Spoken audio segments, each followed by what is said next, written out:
You ever walk into a gun shop convinced you know what's hot, only to see the sales guy pushing something that never even made your list? That was me last month. I stood there grinning, thinking I could predict every trend, every top seller for 2026. Then a line formed at the counter for a pistol I'd barely given a second look. That's when I realized the market doesn't care what experts say or what the big brands shout from billboards. It's full of upsets, silent winners, and quiet takeovers you never see coming until you're already left behind. This list isn't about what's hyped. It's about the handguns that have actually taken over, blindsided everyone, and forced even the old-timers to rethink what matters. Stick around because the biggest surprise, the one that'll flip everything you think you know, is waiting at the end.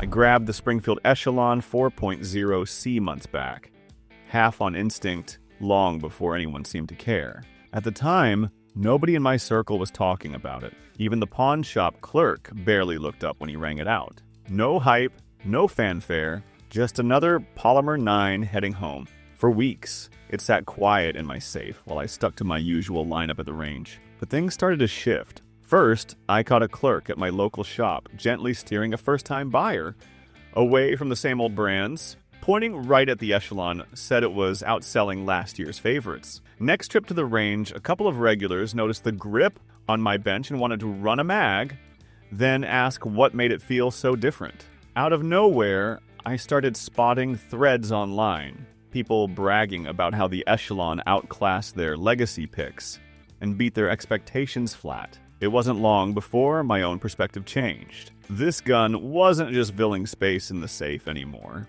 It was starting to take over the conversation, and I realized I'd picked it up just as the market was waking up to what it really offered. A few weeks ago, I was running drills at the range when I crossed paths with an old friend, a Houston police officer I've known for years. We caught up over a box of ammo, swapping the usual stories, but then he leaned in with something you won't find anywhere online. Houston's department heads had just signed the papers. Their main team would be switching to the FN 509 Tactical. No announcement, no leaks, just a quiet decision made behind closed doors. Not even the regulars in the shop had heard a word. When a city like Houston quietly sets aside the old names and puts their trust in something new, it speaks louder than any online debate. This wasn't hype, it was real money and real jobs on the line, and they didn't hesitate. The FN 509 Tactical isn't just another option anymore, it's already working its way into holsters. Changing the standard, and most shooters don't even realize what's coming. It's early 2026, and while most shooters are still reaching for the usual picks, the FN 509 Tactical has already started showing up in holsters where it matters. Houston's top team is making the switch right now, quietly setting a new standard while the rest of the market's still talking. No fanfare, no headlines, just a real takeover already happening, with most folks none the wiser. I was killing time one afternoon at a gun shop down in South Fort Worth, just soaking up the usual chatter, when I spotted the Ruger Max 9 display looking a lot emptier than usual. Last year, nobody seemed in a hurry to grab one. They just sat steady, always priced right, nothing flashy. But this time, a new tag was hanging on the shelf. Price marked way down. So much lower than what I'd paid months earlier that I wondered if it was a mistake. I leaned over and asked the counter guy if it was legit. He just grinned and told me Ruger dropped prices overnight. No ads, no promo, just a sudden move to clear space in a market crowded with micro 9s. By lunchtime, he'd already sold 3, and every regular who wandered in couldn't stop staring at the tag. By the weekend, folks were swapping stories. Should have grabbed one, now they're all gone. I watched it play out. A friend hesitated, came back a week later, and the price had already bounced back up. That's how fast things shifted. The Max 9 went from shelf warmer to the one everyone wanted almost overnight. No hype, no warning, just a quiet takeover happening, while the rest of the market was still asleep. This time, I got lucky. It was just another routine morning at my local range. No crowd, nothing fancy, just a handful of regulars running drills. Usually I'd spot Glocks and Hellcats lined up, maybe a couple of old P365s, if someone felt nostalgic. But that morning, it was different. I watched the line as bags unzipped and, one by one, shooters pulled out X-Macros. Not the new guys either. The old-timers, the sleek shooters, even a few who'd once sworn they'd never switch from Glock. After a few rounds, I saw why. The drills got tighter, groups smaller, reloads smoother. One guy, always the last to chase a trend, had 2 guns on the bench and quietly handed his old favorite to a friend just so he could keep running the X-Macro. There was no hard sell, no talk of price, just nods, a little envy, and a few muttered, "I get it now." This takeover didn't start in a shop or on some blog.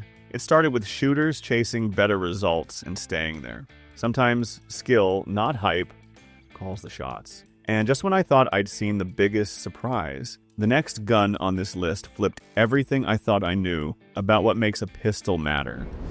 I showed up early that Saturday, gear bag in hand, ready for the usual faces and the usual guns. It's always the same.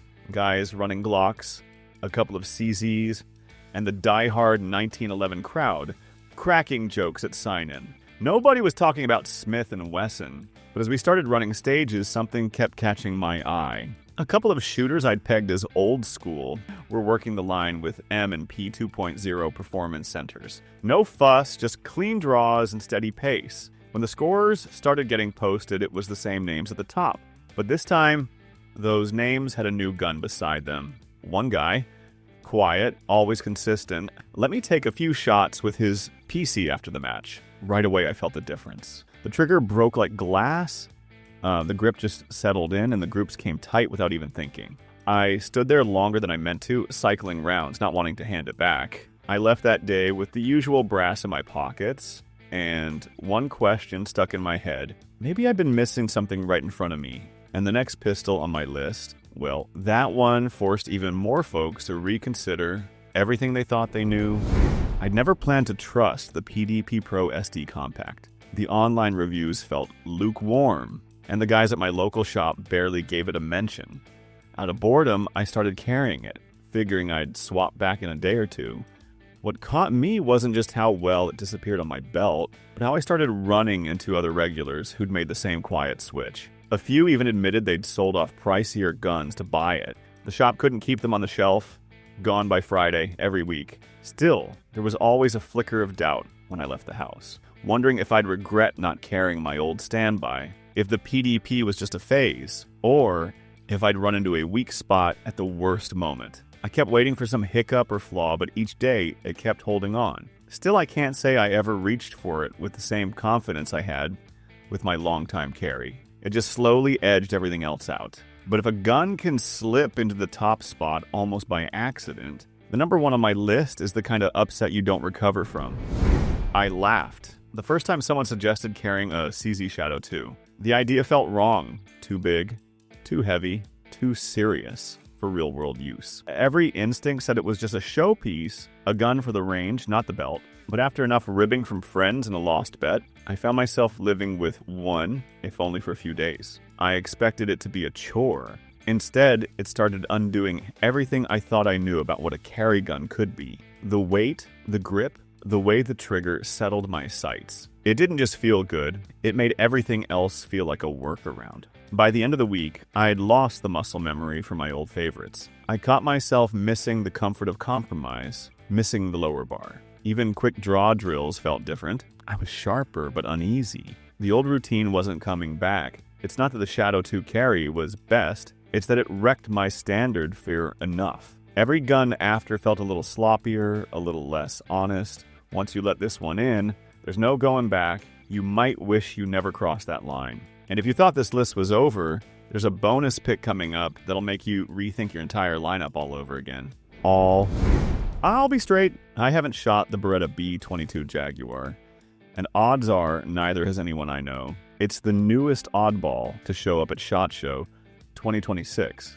And honestly, I almost skimmed right past it. The internet's mostly quiet, most folks haven't even seen one in person. Normally, I'd chalk that up as another gimmick, but then my Beretta guy, Texas distributor, not one for sales pitches, gave me a call out of the blue. He didn't spill details, but the way he talked, it was different. Keep your ear to the ground, he said. Shops are calling about the Jaguar, and I'm seeing orders from places that haven't stocked rimfire in years. He didn't have much more to say, no big claims, just a heads up that something's moving in the background. Now I'm catching bits and pieces. A trainer here, a shop owner there, all asking the same quiet questions. Nobody's shouting about it, and there's no YouTube hype yet. But when you start hearing rumors like that from people who usually know what works, you pay attention, even if you're not ready to buy in. If the B22 Jaguar is starting to get traction before anyone's fired a shot, 2026 might be up for grabs in ways none of us see coming. So maybe you thought you had the 2026 market figured out. So did I once. But the truth is, no list ever really keeps up with what's happening out there. Guns you ignored last year are running the show now. And the so-called legends? Half of them are gathering dust, traded off, or getting beat at their own game. I've been burned by my own certainty more times than I care to admit. Sold a winner too soon, or slept on a sleeper that ended up running the table. So tell me, what's the gun that took over your range or caught you off guard when nobody was watching? Drop your own shocks in the comments. One thing's for sure, by the time you're done here, the next takeover might already be starting. Stay sharp. I'm Steve.